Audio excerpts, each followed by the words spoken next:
ಬನ್ನಿ ಬನ್ನಿ, ನಿಮಗೆಲ್ಲರಿಗೂ ಕೂಡ ಕಾಂಗ್ರೆಸ್ ಆಡಳಿತದ ಸರ್ವ ಜನಾಂಗದ ಶಾಂತಿಯ ತೋಟಕ್ಕೆ ಸ್ವಾಗತ ಸುಸ್ವಾಗತ.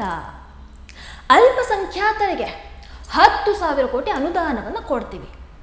ಆದರೆ ಹಿಂದೂಗಳ ದೇವಸ್ಥಾನದಿಂದ ಬರುವಂತಹ ಆದಾಯದಿಂದ 10% ಸರ್ಕಾರಕ್ಕೆ ನೀವು ಕೊಡಲೇಬೇಕಪ್ಪ. ಇನ್ನು ಪಾಕಿಸ್ತಾನದ ಪರ ಘೋಷಣೆಯನ್ನು ಕೂಗ್ಬೋದು.